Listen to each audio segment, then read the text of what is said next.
Shalom, and welcome to another in our series of podcasts from Temple Beth Am, a dynamic center for conservative Judaism in Los Angeles. This is a recording of Rabbi Adam Kligfeld's weekly Rashi study class. And hello to anyone who's listening to this on the Temple Beth Am podcast series. We stopped last week in the middle of a Rashi. Also, hello to anyone who's ever been in Poland with me, which includes more people on this week than usual. Okay. We are halfway through the Rashi on Ad Bechor Hashvi, which is chapter 12 of Shemot, verse 29, the first verse of the sixth aliyah of Shemot. Because we are halfway through the Rashi, I'm going to read the verse again to make sure we know what the verse is talking about. We got through the first few words of Rashi. The verse is, it's happening. It is Exodus night. Vayehi b'chatzi halayla. And it was in the middle of the night. Vadonai hikach hol b'chor. The weird vav in front of Adonai that Rashi dealt with already. The Beit Din and God, according to Rashi, smote every firstborn, Be'eretz Mitzrayim, in the land of Egypt. Mibchor Paro, from the firstborn of Pharaoh, Hayoshev Akiso, who sat on his throne, and we discussed what that might mean as an interesting phrase. Ad Bechor Hashvi, until the firstborn of the captured person, of an enslaved person, Asher Beveit Habor, who was toiling in some kind of a prison or a cistern. V'chol bechor behema, and every firstborn of the animals. That's the pasuk. Rashi, we did a few of the Rashis, and then we're on the last Rashi of the verse. We got through a few words, and on the phrase ad bechor hashvi, all the way until the firstborn of the shvi, of the captive. And the first question Rashi dealt with is like, why them, right? What did they do wrong? The first answer, which very much upset Elon, was shayu smechim le'edam shel Yisrael, that they, the captives, were joyful, rejoicing. It was Freudenschuld, right? Schadenfreude. They were happy at our misfortune, and if you cheer at our misfortune, if you cheer on 9/11, right, then you're not going to be thought of very positively by the victims of 9/11, right? So they were cheering, and therefore they got shmeisted as well. And there, we talked about the word aid. The word aidam here means, aid can mean a momentous day. It can also mean misfortune. It may or may not be etymologically related to Ides, like the Ides of March. There was one source I wanted to show you, we get to last week, where this word is used. I never put it on my Facebook page. Hold on 1 second. Where this word is used in the way that we're using it. 1 second, everyone. I did everything but put it on my page.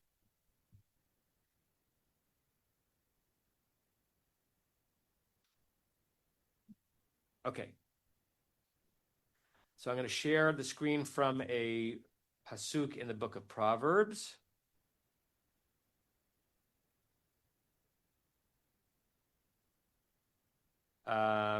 Okay, so Proverbs is full of proverbs, right? Short witticisms about the way the world is or it ought to be. Look at verse 4. Meira makshiv al sfat aven. Make it bigger? Yeah. Sheker mezin al lashon havut. If you're an evildoer, it either means that you will, or it means that you have listened to mischievous talk. And if you're a liar, you give your ear, mezin, ozen, al lashon havut, you permit, you don't tamp out malicious words. Lo eg larash, cheref osehu. If you make fun of the one who is downtrodden, that is a cheref. It's a cheref from the Hebrew cherpa. It's a disgusting thing you are doing to whom? To God, your maker, because God made that person who is unfortunate also. By the way, lo'eg larash becomes halachic short speak for certain things that some religious people don't do, including eating or drinking in a cemetery. Eating or drinking in a cemetery is considered lo eig larash because you're mocking the misfortune of those who no longer walk the earth and cannot eat or drink. You're not supposed to eat or drink in a cemetery, right? If you're at a funeral, a very, very, very hot day, obviously take a sip of water. But it's considered inappropriate. It's considered like mocking those who no longer can eat or drink, right? That and the phrase that is used is lo eig larash, mocking the one who's unfortunate. Sameach le'eid lo yinake. Very terse language. If you are happy at the word aid, so aid can mean two things. It can mean a positive celebratory day. Here obviously means the opposite. If you're happy at someone else's misfortune, someone else's misery, lo yinake, you'll not emerge from that clean. You're going to get punished for it. You're mocking someone else's misfortune. If you're happy at someone else's downfall, that's not going to go untreated somehow. Okay, so that's the use of the word aid that Rashi means here. Shahayu smechim le'edam shel Yisrael. They were happy at the misfortune of Israel, and as Proverbs says, that's not going to go unpunished. That's where we got to. Okay, and now Rashi may be somewhat sensitive. There are going to be readers who are going to not take kindly to that first explanation, the way Elon and maybe some others you did said. I'll give you another explanation. Maybe this will satisfy you more. Okay. Barry, do you want to read the next Rashi? Can we give Barry a microphone? The next line in the Rashi, which begins ve'od. It's on. It's on. Yeah. I don't think that microphone is on.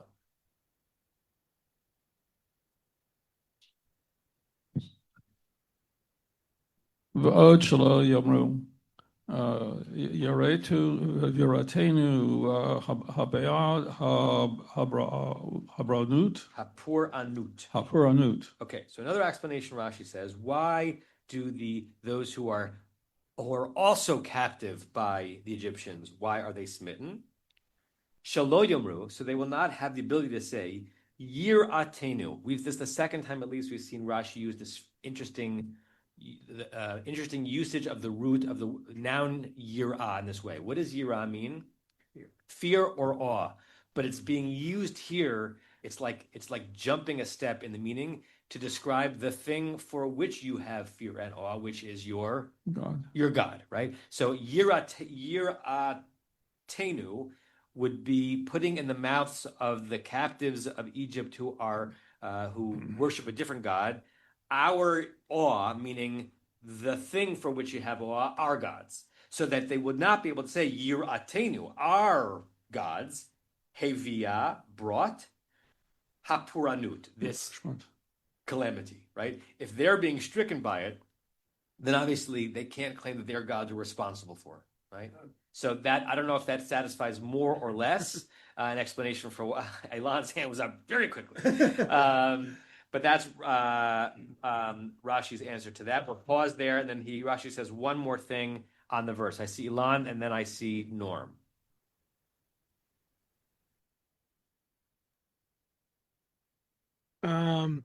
So I go back to what I said last week. To me, the easier explanation and the less morally fraught explanation is these people were collateral damage.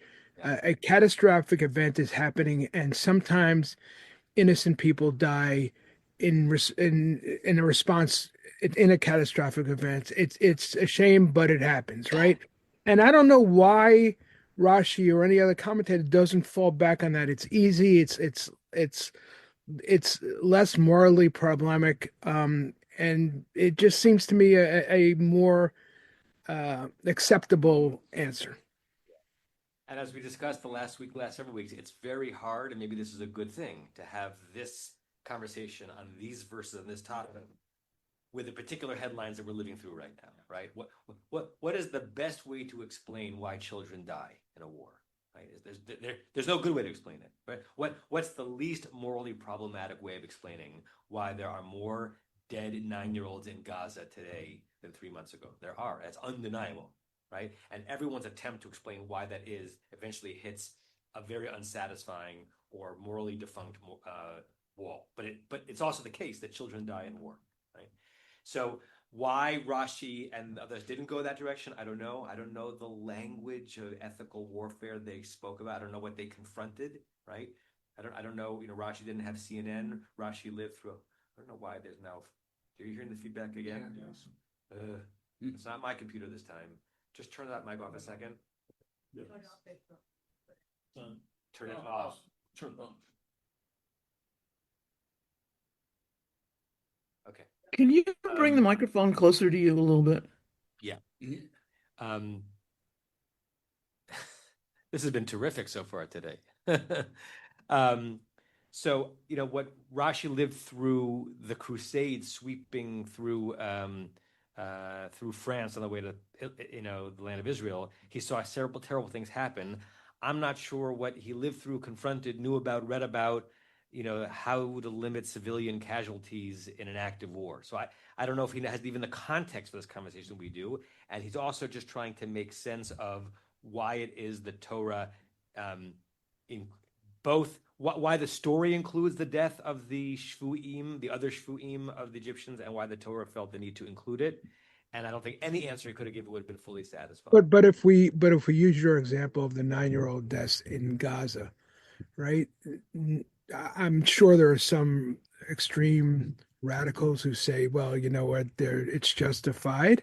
But I would suspect that most people, even the most conservative, for the most part, people would say it's a shame that 9-year-olds died, but they're collateral damage, right? So there's less. It's hard. It would be hard to find someone who would justify the death of the 9-year-olds, right? Which is what I'm saying here. Which is it doesn't seem that. Maybe in the context of Rashi's era, it was difficult to come to that conclusion. For me, it doesn't seem to be. That seems to be a kind of an easier way out of it. Yeah, I hear you, Elon. Norm? In addition to Rashi saying, that these people had schadenfreude, so they deserve to lose their firstborns, same as the Egyptians. There's another thing that we have, I believe in Psalms, but definitely in our liturgy, the concept that God executed judgment on all the false gods in Egypt. And so the followers of false gods, even if they weren't the official Egyptian false gods, suffered along with the Egyptians. I think that's something he's suggesting. Yeah, another category of collateral damage that if you were in the category of those who had chosen to follow a theology that was not the proper theology, then you were caught up in this maelstrom. Yeah, Barry? There's nothing in this description of firstborn that talks about children. Firstborn can be old people. It's just the firstborn. So there's nothing here that being designated that children are being killed. Right. It doesn't say that they are. It doesn't say that they aren't. It's just firstborn. Right. Any firstborn of any age. Yeah. When we have Pesach, the firstborn come, right? You find all ages coming. Right. Including children. Right. Okay. Rashi has one more thing to say on the verse, and we actually paid attention to this when we were turn that microphone off when we're not using it.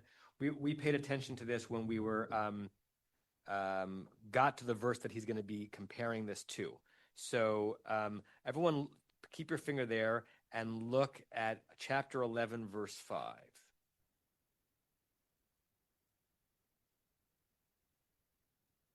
So several times as we've gone through this, we have kind of compared what was predicted to happen and then what happened, and the sometimes small but significant linguistic or content-based differences between them.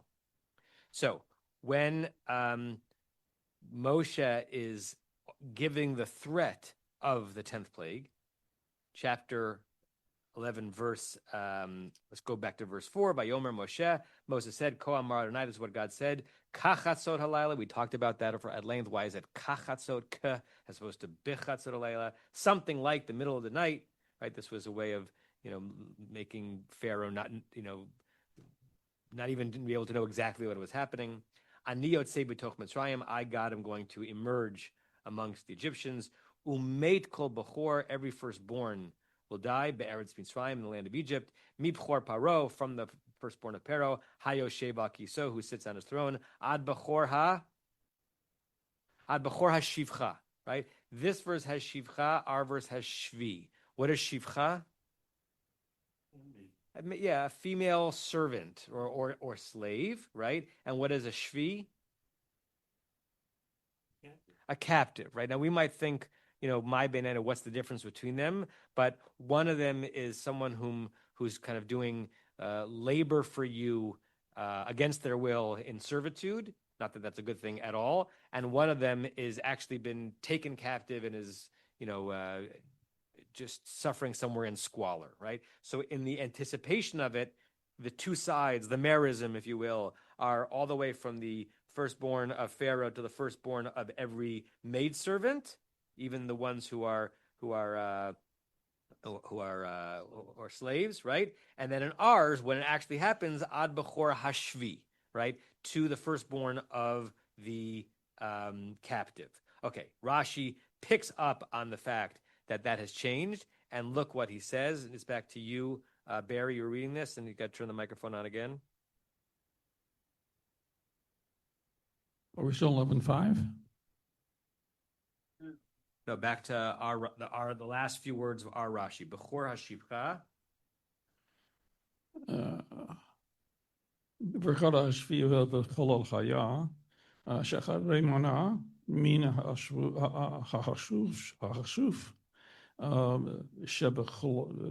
shebechulan ad habachut. Bechor hashvchat chashuv bechor hashvi. Okay. So he says, you reader might be wondering what happened to the firstborn of the Shivcha that we learned about when this was being threatened back in chapter 11. So Bechor Shivcha, the firstborn of the female maidservant, Bachlal Haya, is included in what's happening in this verse. Shaharei Mana, God counted, or the verse counted, Min HaChashuv, from the most important. Who's the most important Bechor in Egypt?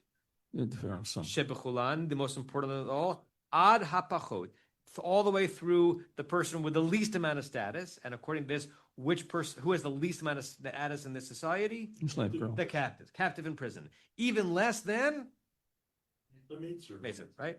Ubechor Hashivcha, the firstborn of the Shivcha, Chashuv Mibchor Hashvi. The firstborn of the Shivcha has more status, not more important, is considered more as a higher status than the Bechor, the Shvi. So in actually executing, pun intended, this plague, the span is wider than the threat, but it includes everything in between, which again, I winked at Alan before, is what a merism is meant to mean. From here to here and everything in between.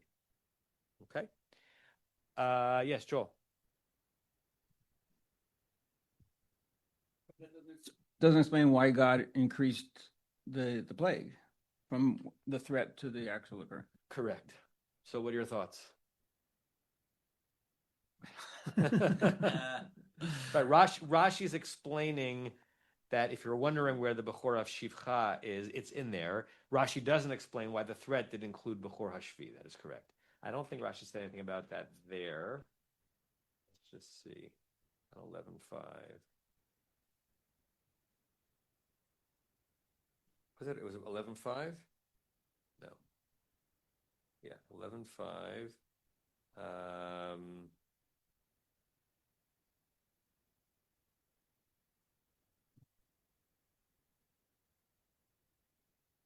Yeah, Rashi doesn't really go there. On when Bechor HaShivcha is mentioned in that verse, Rashi gives a similar explanation to the one that Elon didn't like here, which is to why do the sons of the maidservants have to get smited? And his answer is similar. Sha'af heim hayu mishabdim bahem. They were also involved in sub-enslaving the Jews underneath them. Usmechim batzaratam, and they were happy in the Israelites' tsuras. Can I give a soap opera? Please. Answer? Well, I mean, it's possible that, he's trying to get Pharaoh where he lives, right? So it's going to include your son. And Pharaoh's thinking, well, I have sons that he doesn't know about because I've diddled my maidservants. He says, no, even the kids of the maidservants are going to get killed. And so when he hears the threat, he puts them in prison and says, I'll even go farther. Very good. Larry. Thank you. Larry, you under the weather? I'm maybe turning the corner. Okay. I hope so. Refuah Shlema. Yeah, I need it. Thank you. So first of all, I apologize. I wasn't there last week. And I didn't. I forgot that I had missed it. It seems to me here, and I can't articulate it very coherently, that there's a distinction between Egyptians of all stripes, including those who are sitting in the dungeon. And I'm reminded of the Joseph story. Who's sitting in the dungeon with Joseph? The baker, right? And others. They are part of Egyptian society, even part of high-ranking Egyptian society. But if you're part of Egyptian society, even if you're sitting in a dungeon, you won't escape. I'm struck by the word there, shvi, that normally we think of a captive as someone who's been taken captive from outside, a non-Egyptian who's been brought into Egypt. I think that's what it does mean here. I don't think so. I think they're talking about, that's why it says in the dungeon. Who's thrown in the dungeon? You just don't throw captives into the dungeon. You throw criminals into the dungeon. Mm-hmm. That's why I said I'm reminded of the Joseph story. And I'm wondering here, were the Hebrews, the Bnei Israel, were they the only foreign group who was residing in all of Egyptian territory? Because it seems to me that those people are excluded. They're at least not clearly included to my reading of this verse and others. It's only anyone who is associated with being an Egyptian, whether you are high-ranking in the dungeon, whether you are a servant, just like Israelites had Israelite servants, the Egyptians had Egyptian servants, none of them are excluded. Yeah. But I'm wondering if the non-Egyptians were in fact excluded because they're not specifically included here, at least to my reading. How does Aryeh Kaplan translate the verse? Oh boy, give me a second. While you're doing that, Onkelos reads it similar-ish. Onkelos says, Ad Buchra de Shavya, including the firstborn of the Shevi of the captive, Di Beveit Asire, who's essentially in prison, right? So by turning it into the Aramaic prison, it does suggest kind of in someone who's there for some infraction internal to the civil politics of Egypt, as opposed to like the captives of war from the previous war who get even less treatment.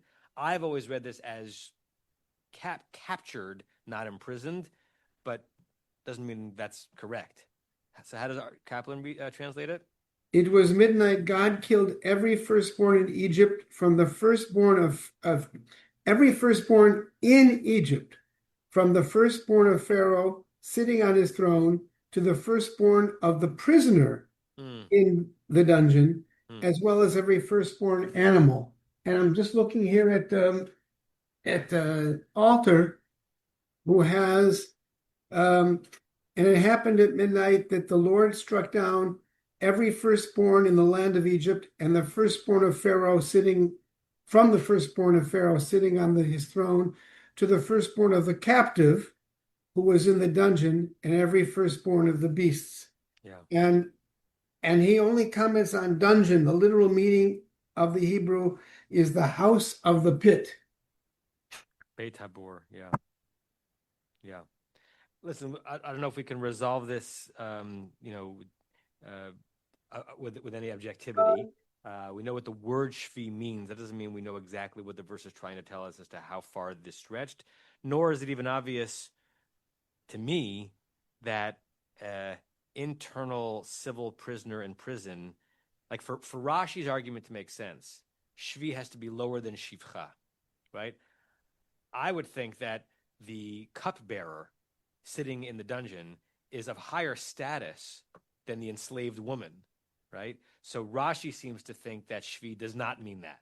Rashi seems to think, Rashi's hierarchy is different than mine. I would think that if you have a 4-year prison sentence and you're sitting in the dungeon, you're still in a more worthy status than someone who is forced to live a life of slavery, right?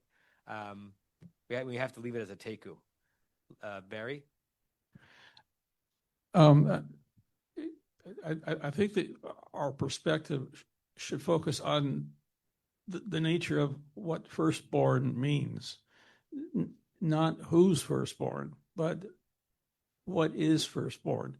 So regardless of whose, whether it's a human's firstborn or an animal's firstborn, but all firstborn have a significance in God's eyes. And what God is saying that all firstborn in the land of Egypt are going to be killed, regardless of whose or what age, or whether it's human or animal. Yeah. All firstborn have a status. That status is going to be eradicated. Yeah. It's almost like going back to the story of Noah. You know, the whole world was inundated. It made no difference who you were. The whole world was inundated. Right. Diane? So that actually brings up an interesting question, because we're talking about the firstborn males, right? And they had a particular status in society in terms, I don't know about Egyptian society, but in terms of inheritance. Presumably that was a Middle Eastern type custom. So not only are you killing them, but you're destroying you're destroying what's holding together the society itself, the norms of the society. Yeah, it's a boss move by God, right? Like this is very top down and indefensible, and there's nothing. It can be nothing bigger than this. Go ahead, Seth. Just on the topic of firstborn males, there is a midrash. I forget where it comes from, but because of the phrase in 30. There was no house where there was not someone dead. Right, which we're about to read that verse, yeah? Someone interprets that as meaning that there were presumably houses that only had female children. So the firstborn had to be female if someone was going to be dead. And then if you accept that, then the firstborn, if there was a house where the firstborn was female and there were sons, is the first son the firstborn or the first child in general? Right. But okay. Right. So we're going to get into that as we read the next verse and the Rashi's on it. And I think we discussed very briefly last week that the way the word Bechor ends up working in halachic thinking in Jewish civilization does not necessarily have a direct linear relationship with what the word means in the narrative of the story, right? A Bechor in halacha is the firstborn, if the firstborn child of a woman not born by cesarean section is a male, then they're a Bechor. That's the only definition of a Bechor. I don't think we're expected to read the Hebrew word Bechor in this verse as narrowly as halacha eventually narrated it. But it still does raise the question, does that mean that the Bechor could mean the firstborn who happens to be a woman is the firstborn of the father only, or could it also be the firstborn of the mother? And that's what Rashi's going to play with. Diane? Just to clarify, it's not only C-section, but also if a woman miscarries for the first time around. Correct. The Bechor is not a Bechor. Correct, because it's not Peter Rechem. It wasn't the fetus that opened the womb. Yeah. Okay, let's read the next verse. When there are the Rashi's on this verse, I want to read them a little bit more quickly than we normally do because I want to read them in a unit. I might take control of it. And the question I want you to think about as reading these Rashi's is what picture is Rashi trying to paint for us of Pharaoh in this scene? Because individually, some of these comments for Rashi just seem to be floating and don't make much sense. And I want us to think of his comments on this verse as an essay, his comments on this verse as a sermon. And what is the sermon? What's the image? What's the overarching midrash? Let's have someone read the verse, and then maybe I'll read the Rashi. So, Barbara, do you want to read the verse 30? Barbara even there? No, Barbara's not there. Renee, do you want to read verse 30? Sure. The regular verse, right? If you want to read the irregular verse, you can too. But I let's mean, start not the with Rashi part. Yes, Just- yes, yes, yes. Okay. ויקם פרעה לילה הוא וכל עבדיו, וכל מצרים, ותהיה צעקה גדולה במצרים, כי אין בית אשר אין שם מת. Okay, see if you can translate. So Pharaoh got up at night, and he and all of his servants and all of Egypt, and there was a great cry Mm-hmm. and in Egypt, because there wasn't a house that there wasn't a dead person. Good. As Seth pointed to before, we're seeing the 10th plague happen.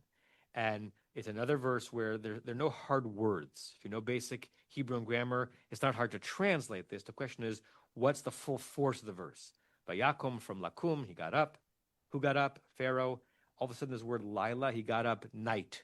It's hard to translate that into good English. It doesn't say he got up at night, in the middle of the night. He got up night. And if you look ahead, you're going to see another use of that word night in verse 31. We'll not get to it today, but just look ahead, the first four words of verse 31. Vayikra Moshe u'Aharon Laila. Pharaoh called to Moses and Aaron night. Right? It's hard to know what the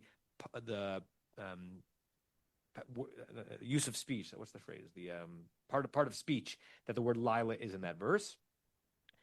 Who? He.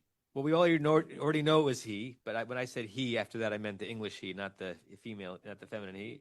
Me means who means he means she, and Doug means fish, right? But the who is emphasized again, and all the servants, and all Egypt, and there was a great cry at Sa'aka Mitzrayim in Egypt, ki ein bayit, there is no house that had no dead person in it. Okay. Larry has a question or comment on the verse, so does Alan, and then we'll look at the Rashis. I want to see if we can get all the Rashis done together. Go ahead, Larry. I apologize if this falls into the category of totally stupid question. No such thing. There are stupid people, but there are no stupid questions. I may qualify right now, but in any case, why wasn't Pharaoh a firstborn? Why didn't Pharaoh die? And those are two different questions. Yul Brynner is picking up his son, as I recall, in the Ten Commandments, and holding him. And also, why didn't a bunch of the courtiers fall down? The scene that I would imagine now is, first of all, you're going to tell me why Pharaoh was exempted, because I would think the Pharaoh would have been the firstborn. Yeah. But if he's exempted, he gets up, and all around him, people are dropping dead. Yeah. Because the large number of his courtiers would have been firstborn. So those are my one or two questions. That's what happens when you miss a class, Larry. You miss Rashi's explanation for why Pharaoh didn't die. Without taking up too much time in this class, look at Rashi in the previous verse or two. Rashi kind of goes there. Rashi recognizes that we're going to ask that question. He has an answer. Is it a great answer? I don't know, but it's an answer. And yes, I'd like to think that as Pharaoh is waking up at night, all of a sudden, a certain percentage of the people are no longer alive. Yeah, but he's been spared. And Rashi says he's spared not because he wasn't a firstborn. He's spared even though he was a firstborn. And he gives an answer why. Norm, and then Alan was next. I think Rashi may have been wrong about this. There's no reason to believe that Pharaoh was a firstborn. Mm-hmm. He may have had an older sister. They didn't have female pharaohs. He may have had an older brother who died before he became Pharaoh, either immediately died and he immediately became Pharaoh, or who had lived for some period of time and then died before their father died. So Pharaoh himself is not necessarily a firstborn, right? Biologically. Not necessarily, even though he clearly had a crown prince who was a firstborn. Yeah. Thank you for invoking Yul Brynner, because it's helpful to imagine him in the scene, because that he is Pharaoh to me. Moses and the Israelites. The notion of whether or not Bechor was just limited to males or females is, I think when they say that there is not a house where there was not a corpse, okay, well, that means that even if there was no male in the house. Correct. And if someone is dying, you say, well, it could have been a first animal. Right. If you're going to do that. But maybe Interesting. they don't have any animals. Maybe they don't have any animals. And they Bring the don't microphone have closer to you. they don't have any animals, and they don't have any firstborn sons, so there wouldn't be a corpse, assuming, of course, that corpse could relate to an animal corpse rather than a human corpse. Total. Excuse me? Mostly a non sequitur, but when I was growing up in the 80s and Billy Crystal was becoming big, I met his initial comedy album called Marvelous. I listened to like 1,000 times, and he does a great Yul Brynner bit that him imitating Yul Brynner in this scene, also imagining Yul Brynner in other roles that would have been very funny, like playing Babe Ruth in the Babe Ruth story. So it's a worthy 4-minute listen. Yes, Diane. Just in terms of translation, this Lilahu, the beginning, if you translate it, if you punctuate differently, Pharaoh got up, it's night. Oh, Lilahu, nice. Right? And then you're plopped right in the middle of the story. Yeah, good. Right, if you punctuate it, which we can, against Trupp, it's not Vayakom Paro Laila. Hu v'choladav, it would be Vayakom Paro Lailahu. It was night. Nice, right? And that would obviate the need for Rashi to explain what the who is doing there. Okay, with that in mind, I want to read through these slightly quickly just to get basic understanding of what Rashi's saying. What picture is he painting? On Vayakom Paro, Rashi says, Mi mitato. That's all he says. He got up from his bed. Right. What question is that an answer to? Right. Right. Where he was. But where was he? He by saying that he got up from his bed, Rashi's saying this doesn't mean that he just woke up. Okay. For some reason, it's important for Rashi for us to think that he this is when he got out of bed, but had it the verse meant this is when he awokened, it would have been Vayikatz Mishnato, because we've had Pharaoh awoke in the middle of the night, like we had a bad dream. Vayikatz Mishnato.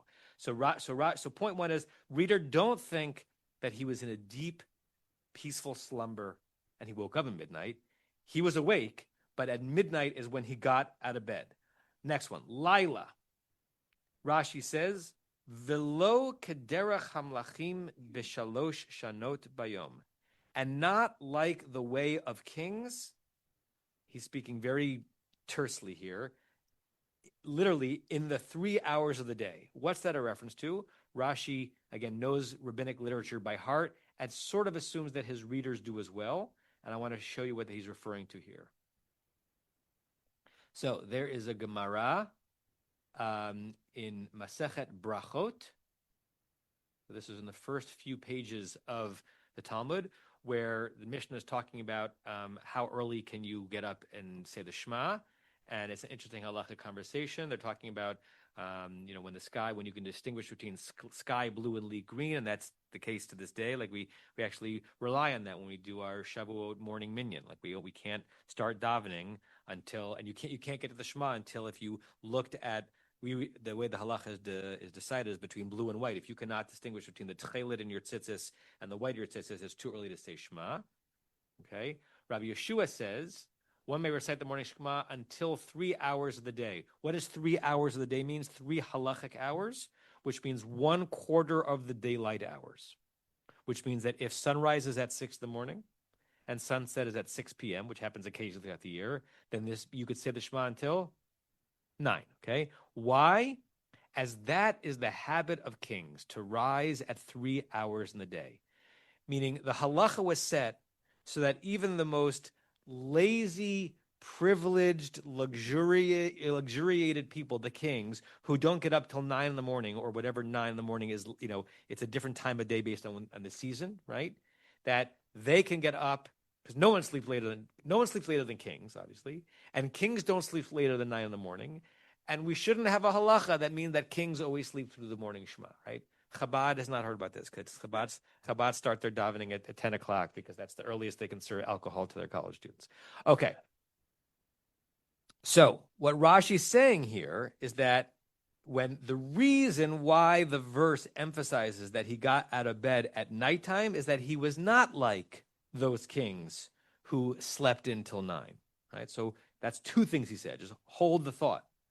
On the word who, why does the verse reinforce who? If we don't read it the way Diane is wonderfully suggesting it, that the who refers to the Lila, but if the who is reinforcing Pharaoh, and that's obvious, of course it's him. We're told it's him, right? What does Rashi say? Hu tchila. He got up first. V'achar kach avadav.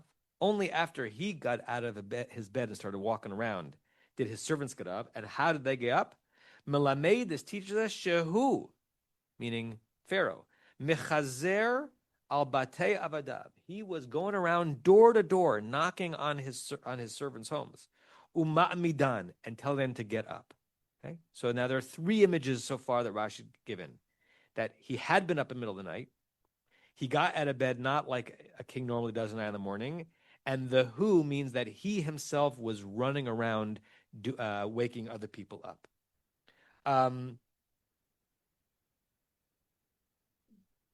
Okay, the next comment of Rashi is longer and more complicated and deals with a slightly different issue. Pause. On their own, each one of these comments seems to be kind of, disconnected and not such a, there's no real reason for Rashi to have made the comment. Combined, what picture is Rashi giving us of Pharaoh on Exodus 9? That's the question. Bill and then Joel? He's not sitting on his throne, and he's telling the Hebrews to leave while not sitting on his throne, which is most uncommon, that he should make such a statement of profound significance while not sitting on his throne. In other words, he's been dethroned. The significance of his throne is now killed. Yeah. He's lost, almost as if he's lost before he's lost. Joel, you were going to say something? Say that he took the threat seriously, and then he expected the worst. Yeah. And he was waiting until the very first moment when it happened. Yeah. He's agitated. He's up all night. He gets out of the bed. He's by himself. His servants are not around him. He's the one who has to go in a frenzy, not waking up his people. This guy is in panic, right? So when we read the verse just plainly without Rashi, it doesn't necessarily say that. But as Rashi kind of breaks down using hermeneutic principles, like, the addition of a word didn't have to be there. Like Rashi is not bringing this out of nowhere, but as he weaves this together, it's a very different, pitiful image of Pharaoh that, if we do think of Pharaoh as an arch enemy, is very validating to read through, right? I mean, lahavdil, or maybe not lahavdil. I'm thinking like Yahya Sinwar in that last video, right? Like dead and humbled and frightened even before he was killed, right? There's a piece of me that was very validated to see him in that squalor even before he was eliminated, right? Because ultimately we want goodness to triumph. Right? So I think that Rashi is in like amazingly brief and compact sermonica mode. Pharaoh has lost. And is lost in a way that is not immediately obvious just from the verse itself. There was a hand up over there. Yes, Rachel?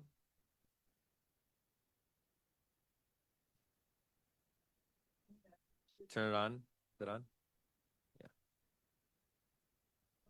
To the end of the verse, there was no house where there was not someone dead.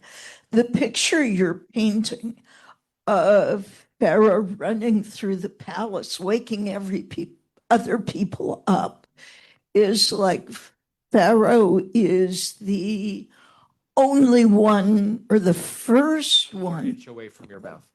Pharaoh's the first one to recognize what has happened. Good. And the disaster.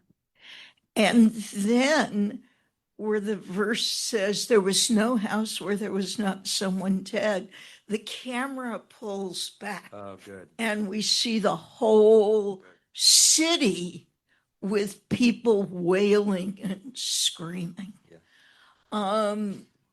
I happen to have watched a few old movies that showed like mass disasters, and I'm just imagining the dead cattle in the streets and how that would reinforce this sense of mass disaster. Yeah. Also, Remember when Sal Lidback was in this class, and I used to love how he would kind of weigh and say how he would stage this scene and how he would stage it as a filmmaker through Rashi's eyes. And I'd love to know how he would, if he only had the shot of this verse, what the scene would look like versus he was screening Rashi's take on the verse.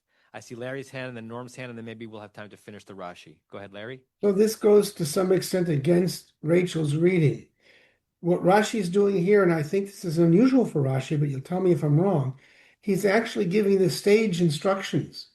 He wants us to understand the scene in a very specific way, but in a way that's very different than the verse. Yeah. Because the verse can be read like Pharaoh got up because he heard the wail of the people all over, and everybody else got up because they heard these moans all over. And what Rashi is saying, no. Pharaoh got up first. He got up very, very early from his bed. He was sleeping soundly. He wasn't sleeping soundly, according to Rashi.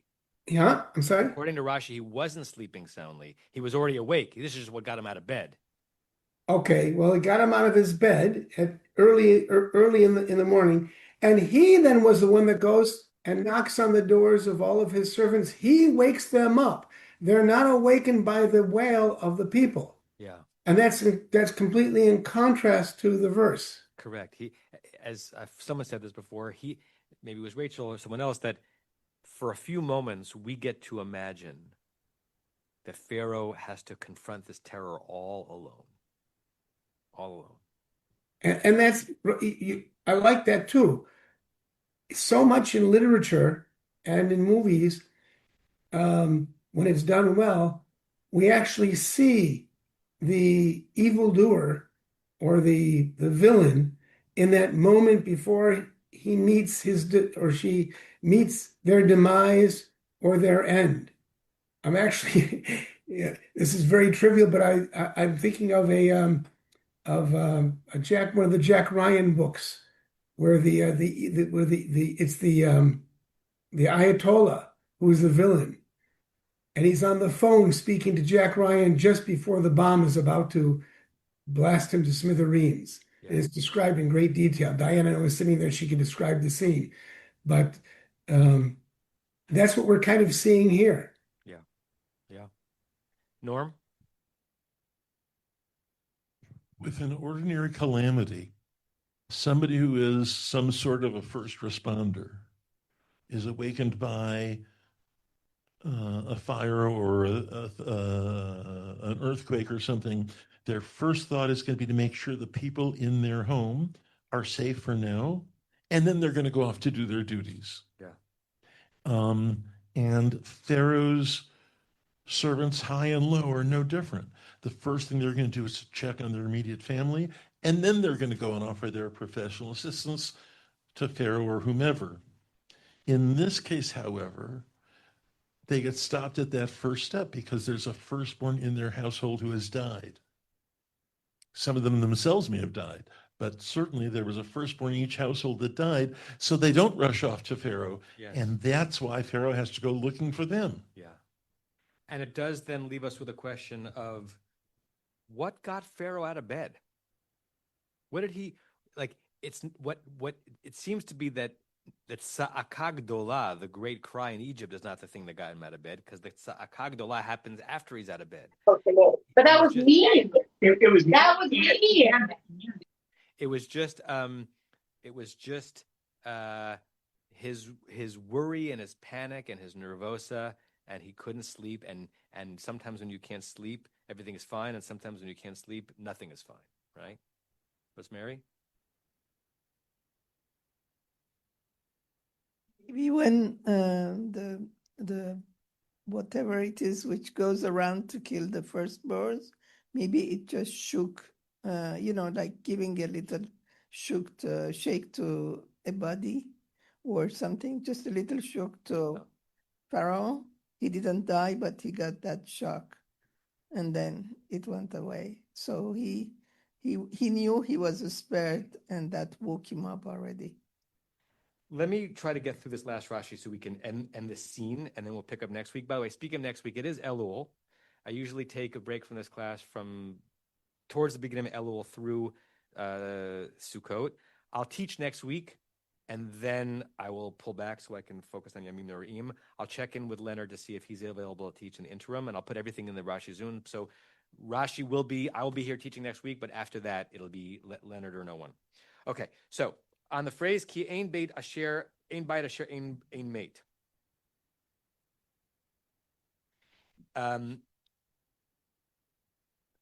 Yesham bechor mate. If there was a firstborn in that house, mate, then he died. Ein sham bechor. What happens if there was a house in which there wasn't a bechor? And again, Rashi's kind of playing in both directions. There wasn't a bechor the way we might define a bechor sort of now. Hagadol shebabayit, the biggest one still in the house, karui bechor. You can also use the word bechor to mean not just technically a bechor, but the bechor who still happens to be there. And he even gives a proof text, Shenamar, and I'll bring the proof text onto the screen. It's from Tehillim 89.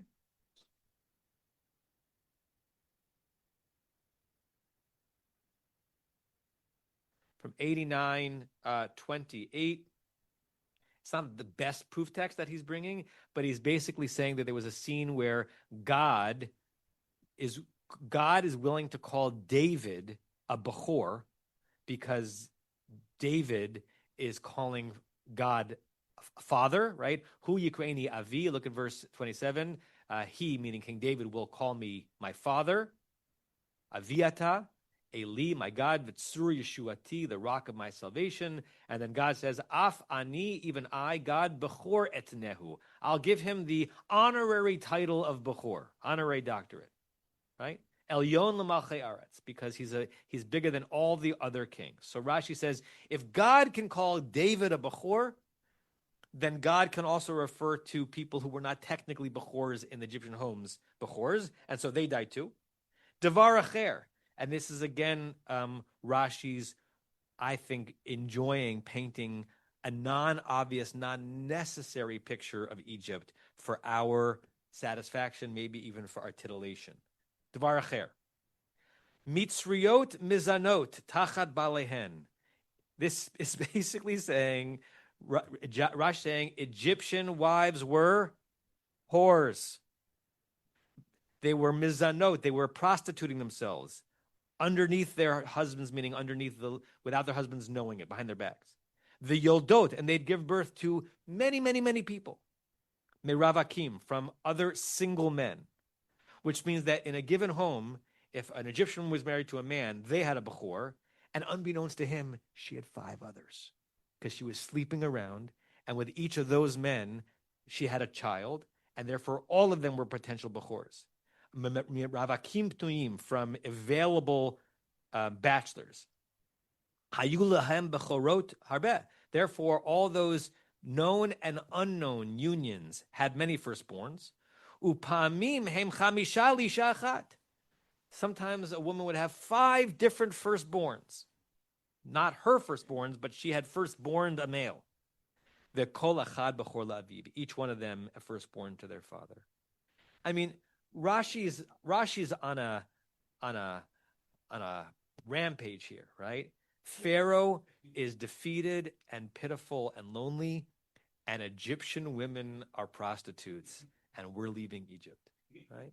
There's a polemic going on here, and whether or not the verse actually says that, there's something.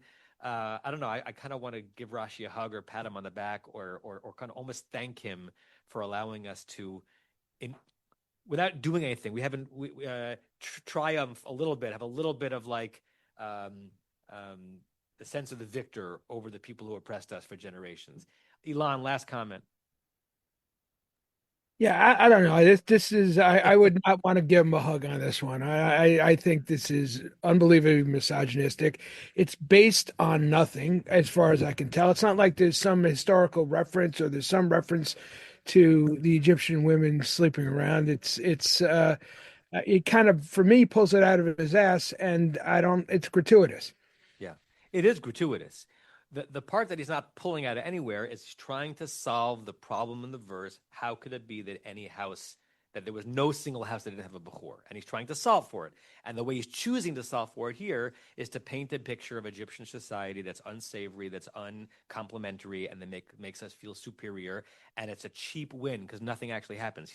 He's sitting in his hovel in Worms. He's not wielding a sword. He's not wielding a stone. All he can do is wield his pen. And the only one who's reading it is us, right? So in some ways, it's a cheap thrill.